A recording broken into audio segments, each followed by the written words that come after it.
Thompson. Good morning. My name is Louis Thompson. I represent Aaron Monroe in this matter.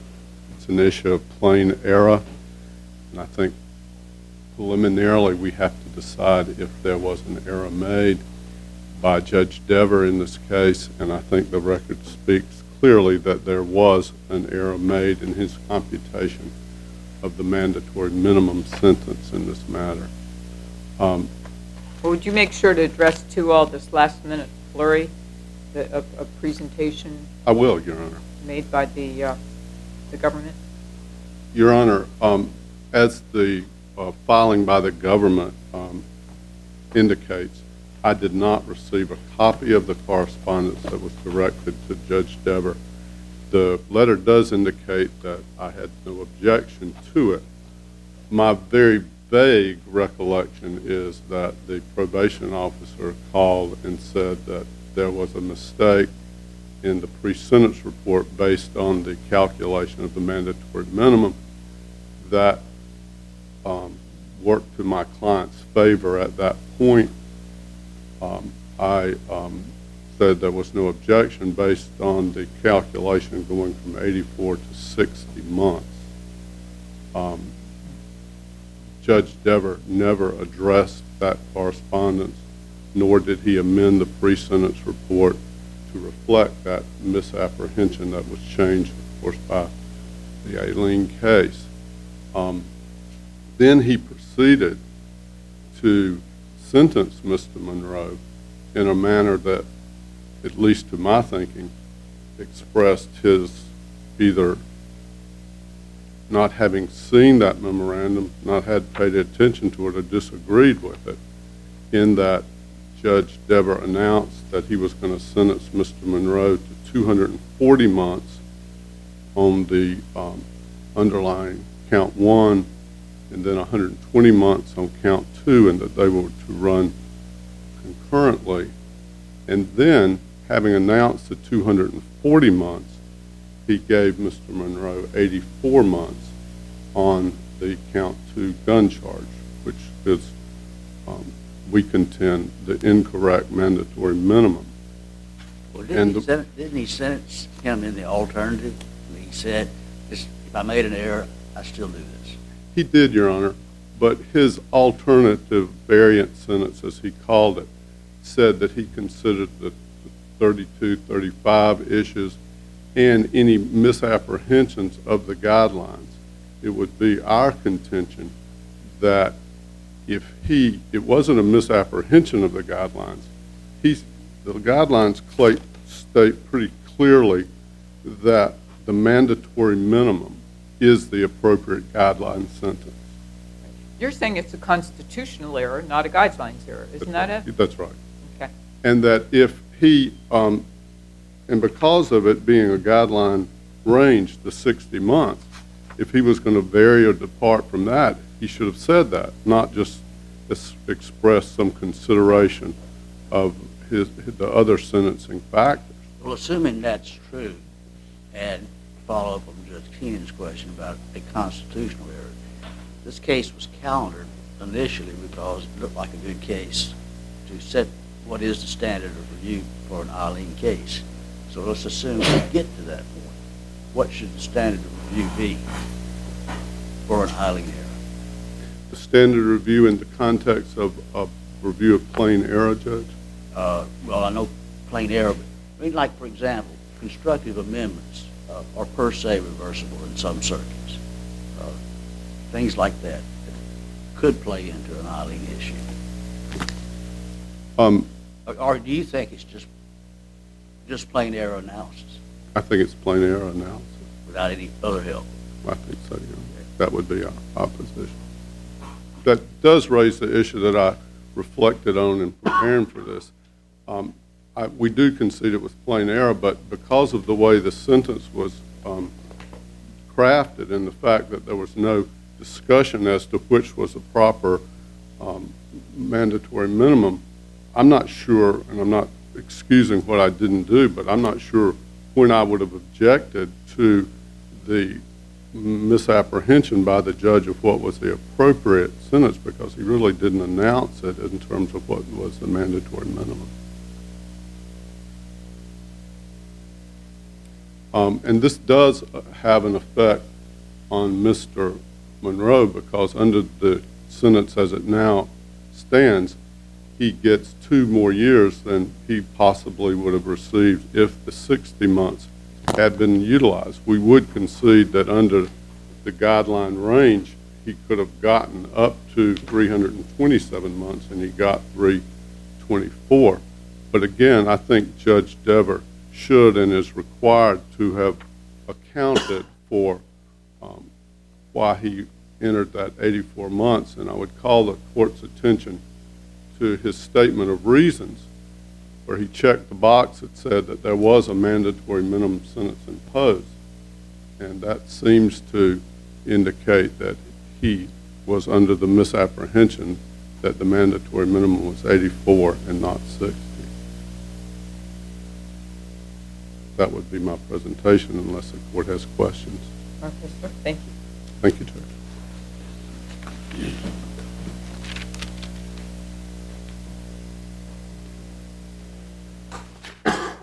Ms. Fritz, how does it come to pass that you find out about this just a couple days before our hearing today?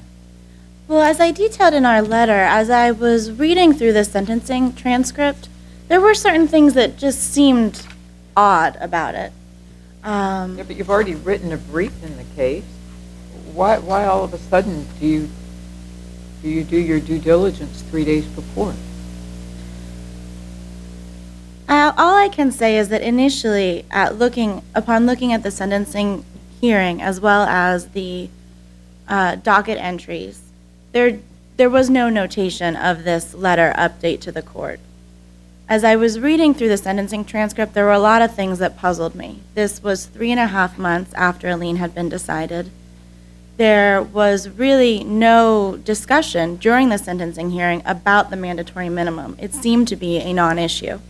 There's a brief reference by the government counsel to whether it's 60 or 84 months, you still have to use the career offender guideline table to determine his guideline range.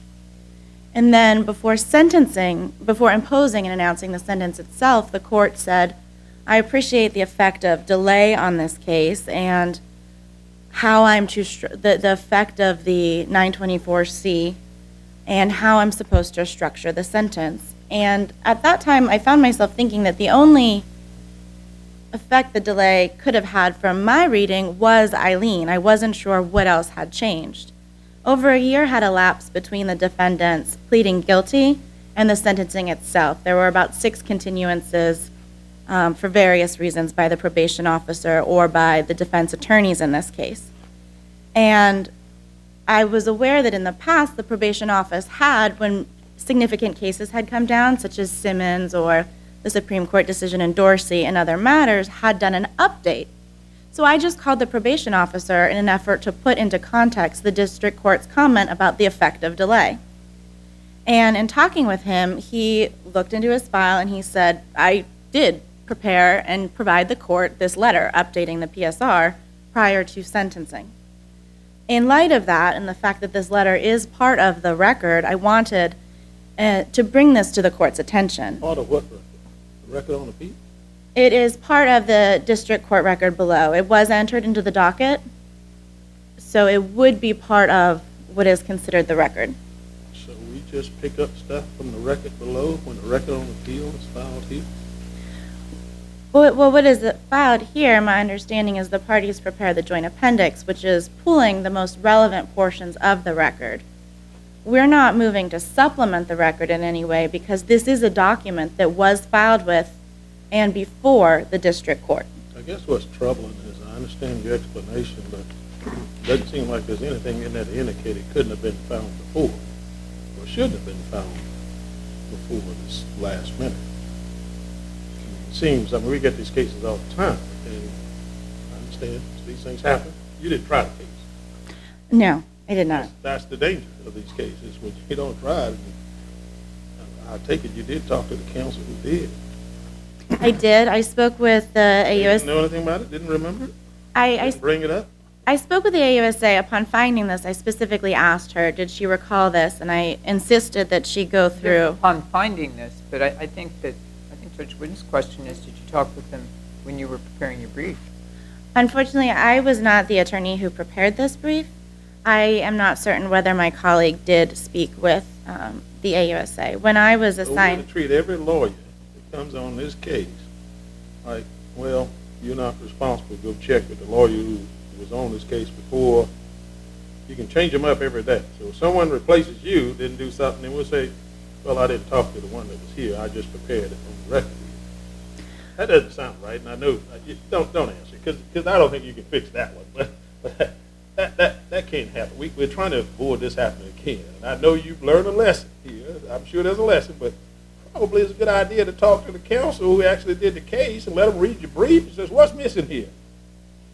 They can kind of help out. They may not be able to write it as eloquently as you, but apparently they can try the case and they do what went on. So, I mean, there's something to be said there. I mean, as we become experts in appealing cases.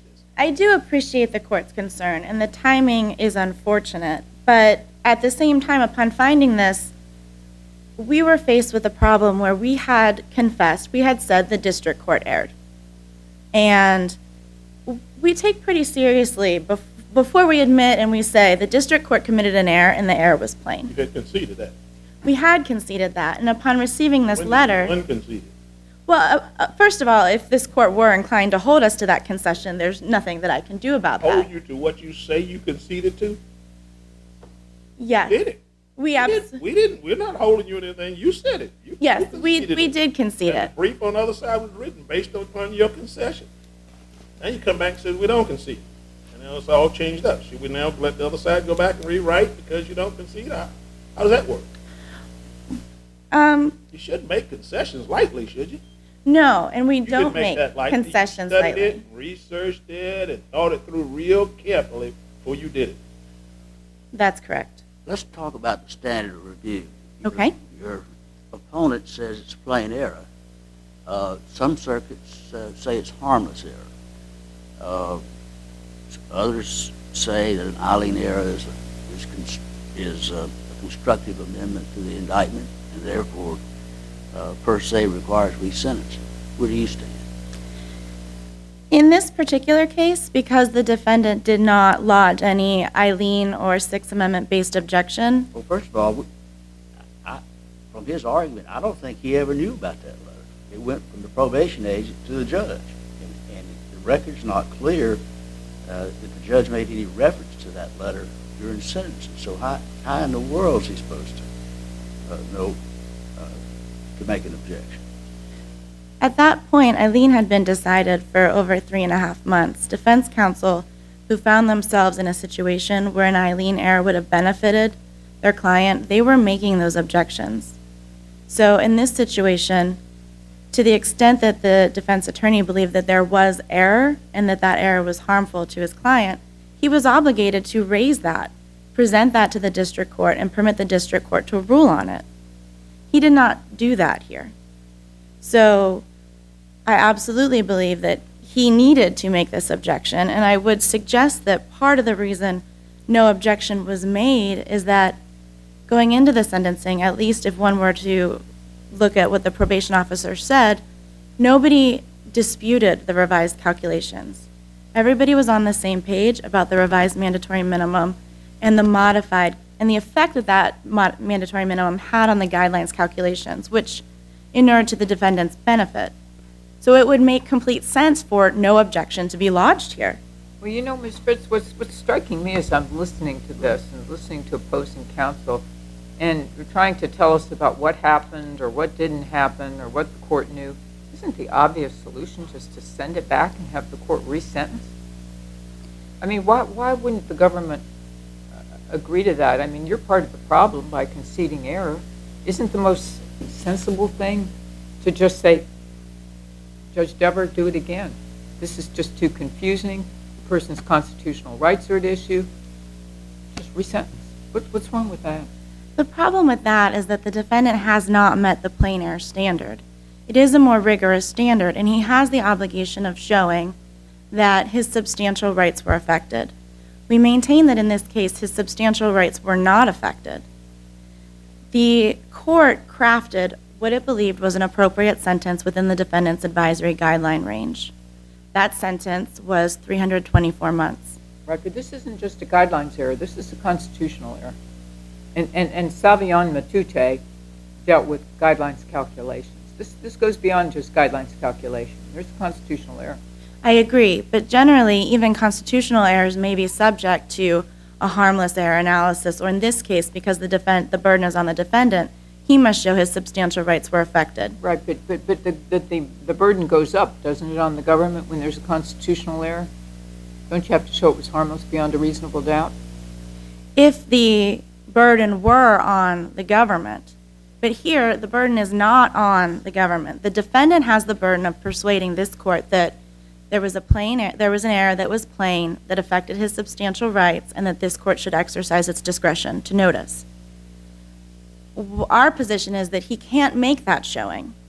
And the reason we believe that, again, it did not affect the guideline range.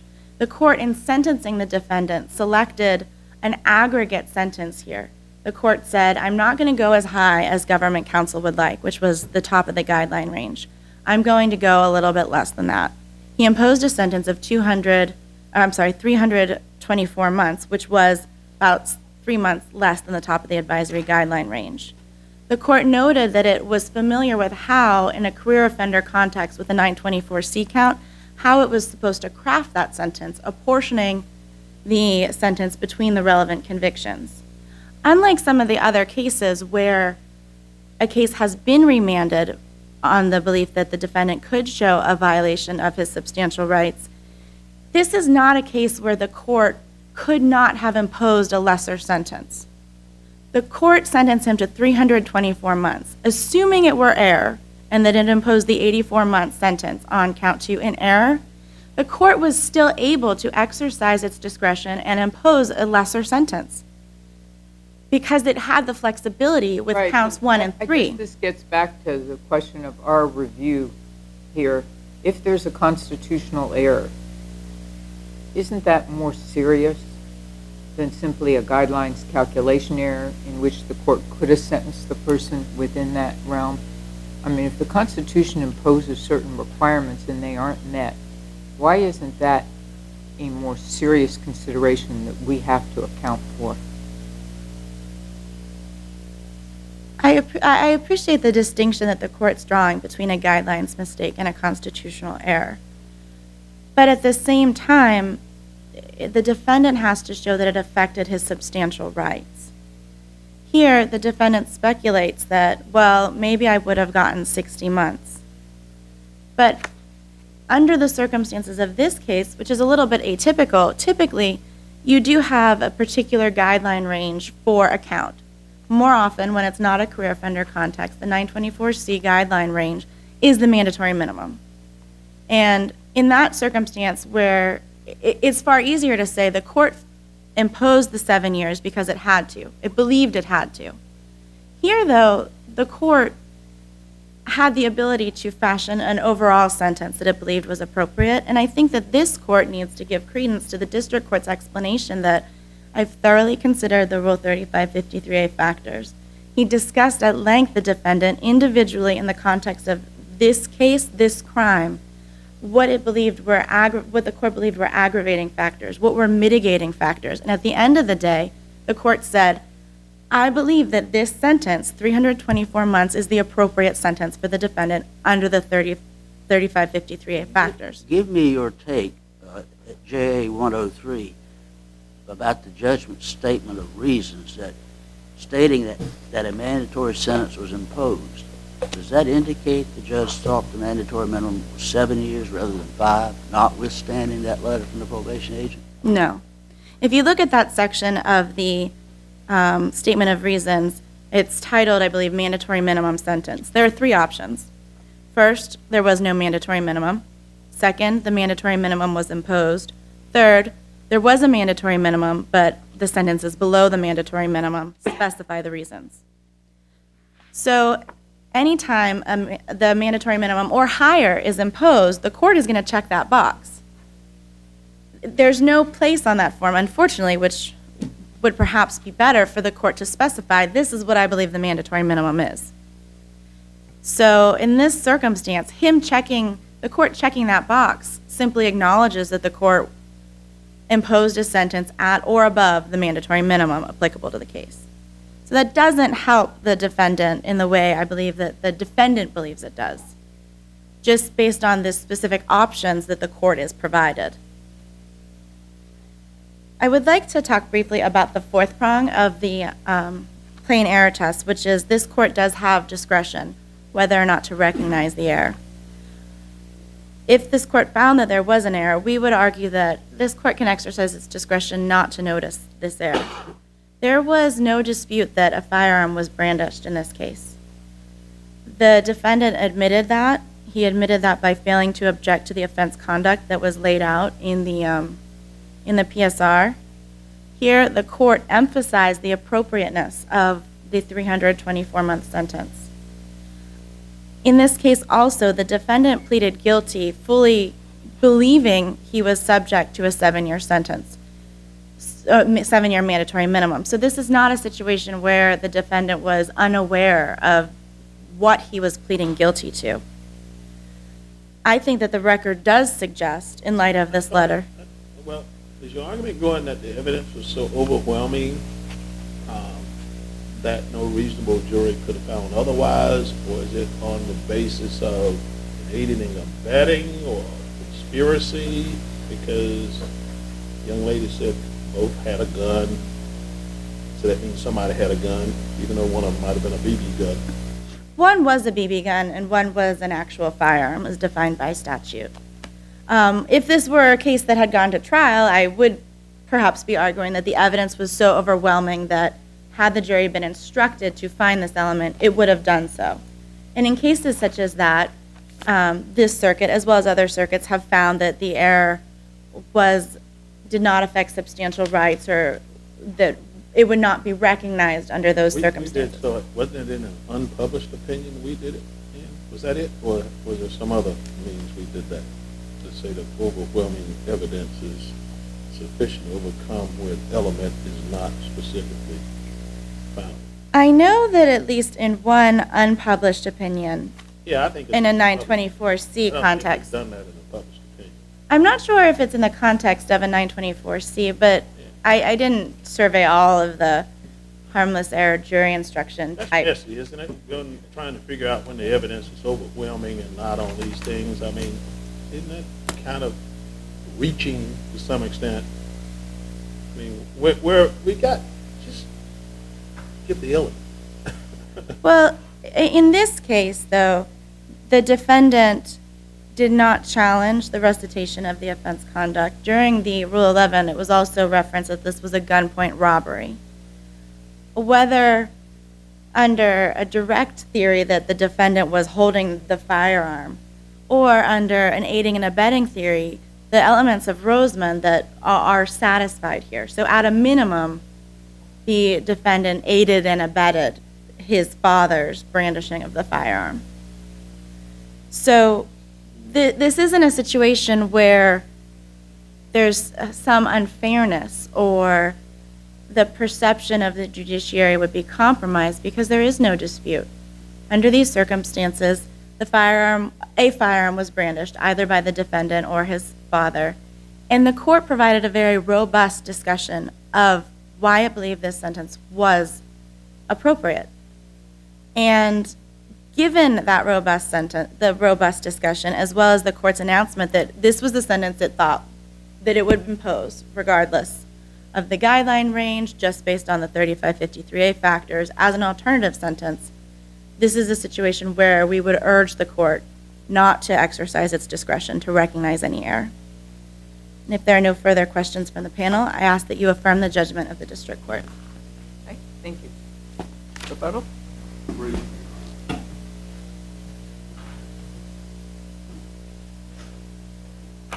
Judge Floyd, your reading of the statement of reasons, I think, is troublesome, or correct, and troublesome for the government, because it says a mandatory minimum sentence was imposed. It didn't say might have been, it says was imposed. And if the court is going to hold the government to its concession that there was an error, and I think this could be seen as a constitutional error in having the judge find the fact of brandishment in this case. And Mr. Monroe did not plead to brandishment. The indictment said use. It did not include the second level of the description of the 84 mandatory minimum. And I think with the problem with the indictment and Judge Devers' silence on what he did with regards to the mandatory minimum, I think this court should send the case back to Judge Devers and let him explain what he did and why. Thank you. All right, sir, thank you. We'll come down to Greek Council, and then we'll take a brief break.